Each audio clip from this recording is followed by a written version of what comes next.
Watch I do, Buckaroos. How the heck are you? I'm the Whiskey Whisperer for the purpose of this video. Still trying to figure out this new medium, but nevertheless, I decided to do something. Have a new product, which I don't typically do live, but I thought, oh, what the hell? So let me make sure I got this working here real quick. I'm having wicked allergies today for some reason.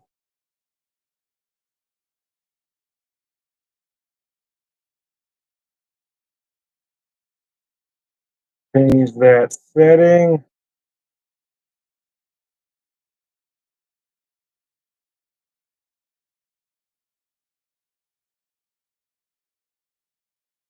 Bear with me. I want to check something out real quick.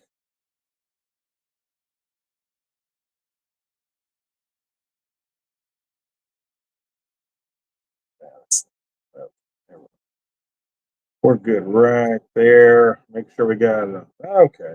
Hey, how the heck are you? How the heck are you, man? I'm trying to whiskey whisper for the purposes of this video anyway. My nose is driving me crazy today. Uh, Now that I got that working, having a hell of a time last night, but I was tired, man. I should have been trying something new that tired. But anyway, nevertheless, I did. I'm gonna see if this works here real quick. It does not, so I'm not gonna. We're not gonna push that idea. Anyway, I was trying a virtual background that I had tried before, so nevertheless. So the product I've got here is Huling Station. This is a trolley stop series, Main Street line. This is a 9-year-old straight bourbon whiskey at 119.23. This irrefutable fine whiskey was specially commissioned and made in strict accordance with Old Dominic's family recipe. Old Dominic Huling Station. The reason I bought this, other than the, other than that proof there, was this: the mash bill, 52% corn. So it must be a minimum of 51 to be bourbon. It's only 52%. A 44% rye. Man, I gotta tell you, I love that. I love that it's 44% rye, man. And 4% malted barley. Let me show you this bottle here. And I've got a couple ounces neat here, and I will drink with you. And I've made a cocktail. I've made we're gonna have a Manhattan here in a little bit, but I wanted to have some neat first. I used to always do neat and then on the rocks, but I'm getting away from the rocks. I prefer a cocktail. Why? Well, because I don't want my whiskey sitting on ice, right? So I'm doing a Manhattan, which is a whiskey forward cocktail. So it's the whiskey, the sweet vermouth, and the bitters, and then the garnish. That's all that's in that cocktail. All I've done with it is chill it. So I've got it nice and chill, but it's not sitting on ice getting watered down.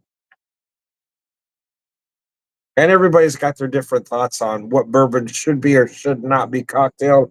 Now, would I highball a whiskey like this? Absolutely not. But if I'm talking about a Manhattan, yeah, you want a good quality whiskey.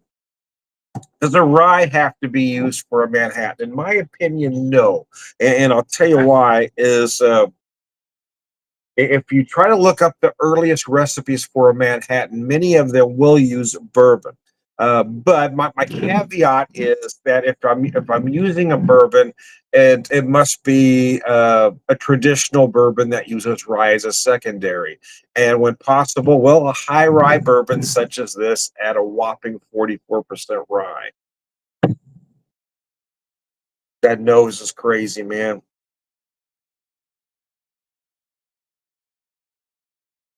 It almost feels like I get just a hint of port wine in there.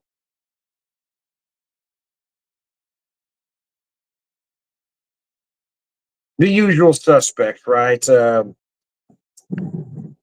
Vanilla. You're gonna find vanilla. A nice amount of oak, nice amount of spice.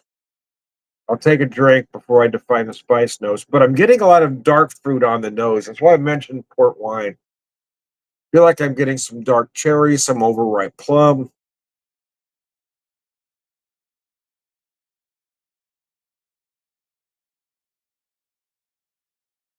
Oh my god! Wow. It's my first drink of this product. Oh my gosh, it's amazing. Oh, good lord, that is incredible.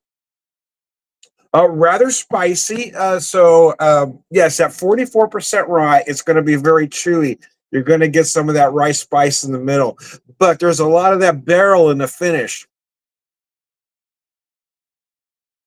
Oh gosh, this thing is just gorgeous. They only had one bottle of it, and I almost didn't buy it because we're near the end of our vacation, and I debated on spending that much money, but I hadn't seen it before, so I really wanted to buy it.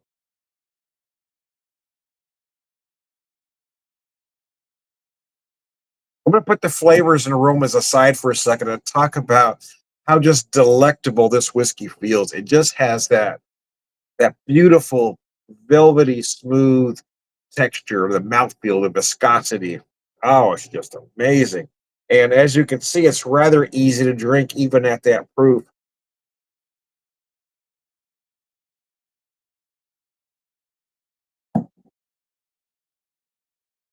So I mentioned feeling some overripe plum and some dark cherry, but as I take a drink there, I'm also picking up some apricot notes. Oh my gosh. I think I'm in love, man. Oh wow, this stuff is good. Holy crap in a basket.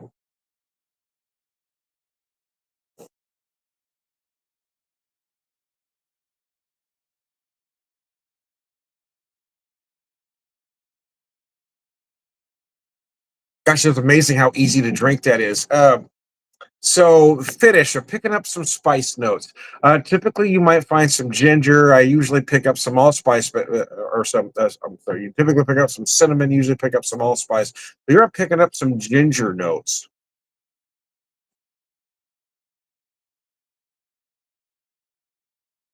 But let's say clove as well.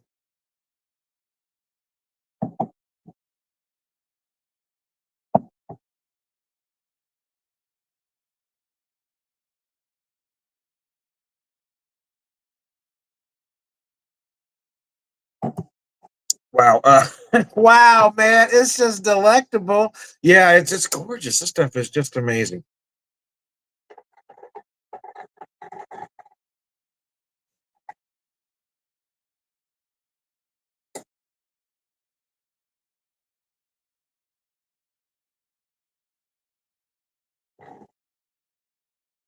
So easy to drink, so velvety smooth. I almost feel like you get a little bit of a cigar tobacco note in there as well. Some might refer to it as leathery, but I'm feeling more cigar tobacco than leather. Carly Stop series. Main Street Line, stop number 2. Dr. MLK Jr. Drive. Wow. This stuff is crazy good, man.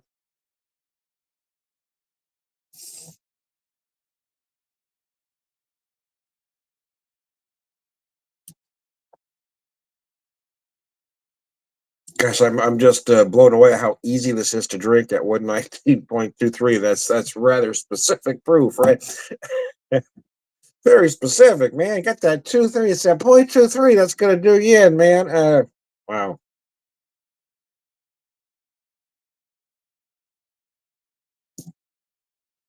Picking out more fruit notes than typical. I'm not sure why that is. I mean, I'm getting all the usual suspects, but I haven't mentioned the specific sugar notes. A lot of times you will get brown sugar. Sometimes a maple molasses tends to go with brown sugar. But those fruit notes are popping for me.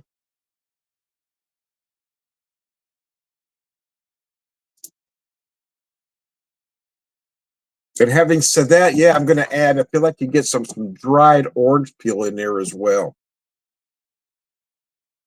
But the sugar notes. Okay, let's talk about that. It isn't very sweet, so I want to make that clear, which works for me. That's why I'm not the biggest fan of wheated bourbons. They tend to be a little sweeter.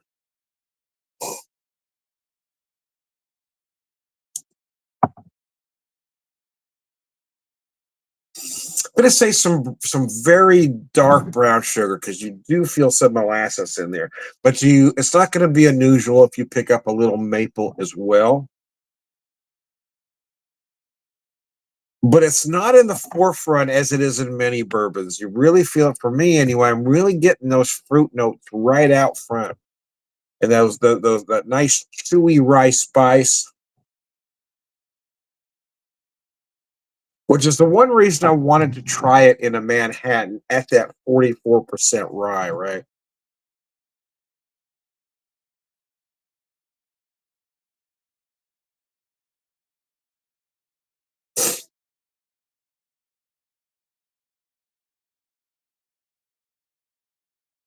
Oh man, this stuff is good.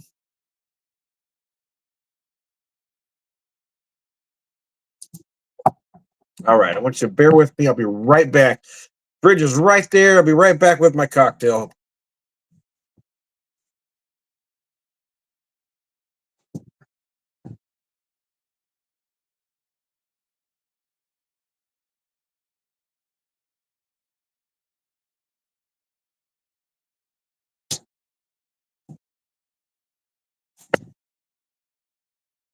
Okay, got my Manhattan. So the Manhattan consists of 2.5 ounces of the whiskey, a half ounce sweet vermouth, about 3 dashes of the ginger bitters here I'm showing you.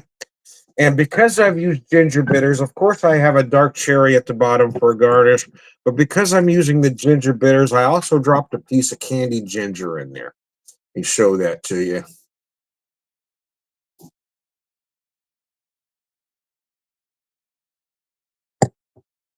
Oh Lord, wow! As I was drinking this neat, I kept thinking, boy, I want to try that Manhattan. Boy, I want to try that Manhattan because the flavors that whiskey has. I was thinking, boy, it's going to really lend itself well to a quality Manhattan. And boy, I was right. This is just delicious.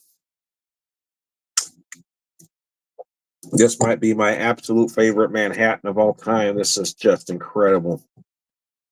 The flavors and aromas this particular whiskey imparts really lends itself well in this application. I know a lot of folks aren't going to want to put a whiskey of this caliber in a Manhattan or in any cocktail, but again, for me, you're making a whiskey forward cocktail. You want a quality product in there.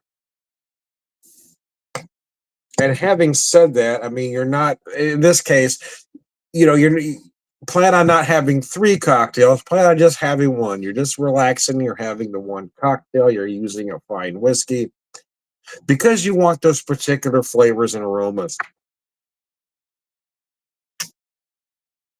The dark fruit I was pulling out really thought it would again blend well with the sweet vermouth. And that's why I made that call to add the ginger bitters because I was feeling a little bit of a ginger note in there.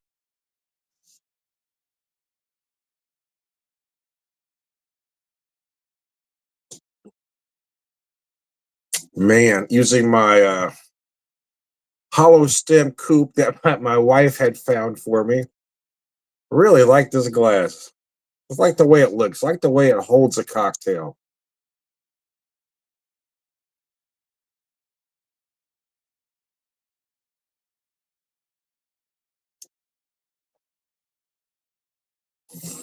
Good golly, that is brilliant. Man, that is just a tasty cocktail.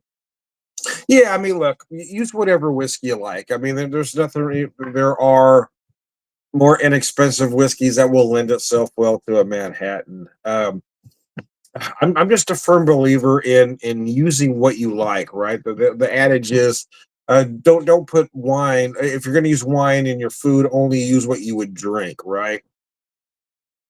So when I'm making a quality cocktail like this, I want to use a fine product.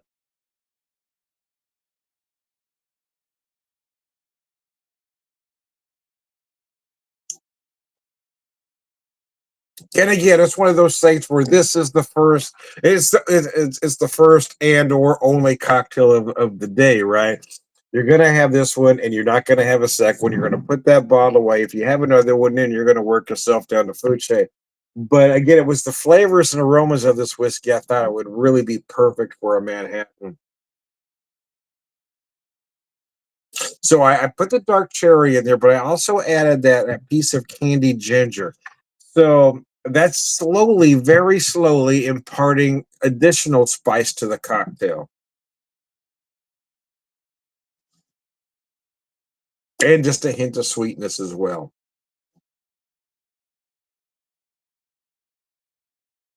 Oh man, that might be the best Manhattan I've ever had in my life. It's really good, man.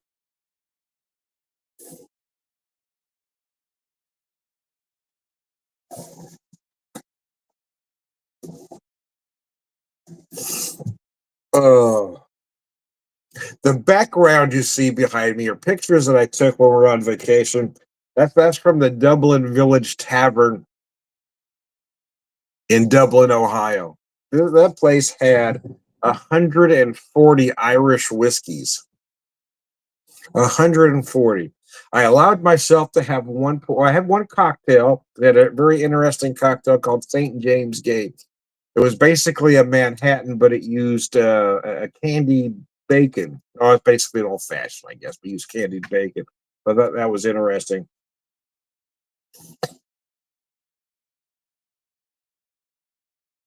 And then I had a pour of a single malt. Oh gosh, this stuff is good, man. So good.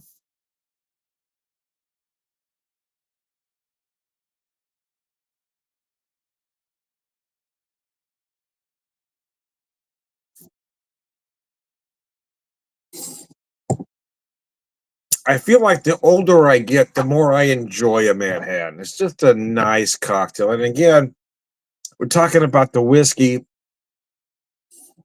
You want a whiskey, you want a quality whiskey because this cocktail doesn't hide the whiskey. The vermouth, the bitters, everything you add to this cocktail lifts that whiskey up. They're meant to be supporting characters. You want to use a whiskey with a vermouth and what bitters you're using will accentuate the characters in the whiskey or the character in the whiskey. I meant to say maybe I started to get some. It's delicious, man.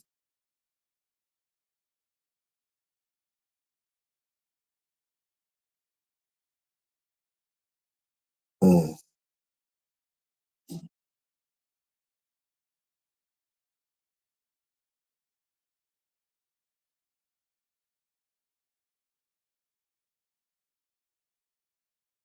Thought it was interesting while we're on vacation. All the places we went to. I always looked at the cocktail menus, and I'm seeing less and less classics. I'm seeing a lot of nouveau cocktails. I'm not seeing some. I'm seeing a lot of riffs on classics, but not exactly the classics. And I saw a lot of old fashioned varieties. I didn't see a lot of Manhattans. A lot of them didn't have a Manhattan on the menu. A lot of them would ask or will make one if you asked for it, but it's not on their menu per se.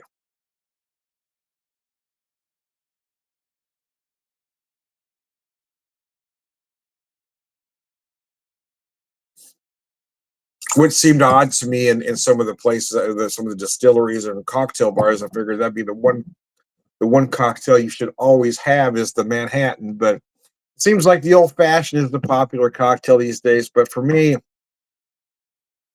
there's just something special about a Manhattan. So as I wrap this as I wrap this up, man, wow, this is beautiful.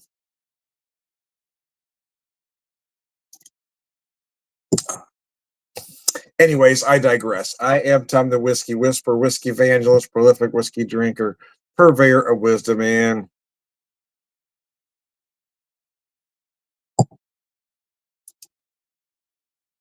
all around good guy. Sláinte. Thanks for tuning in, guys.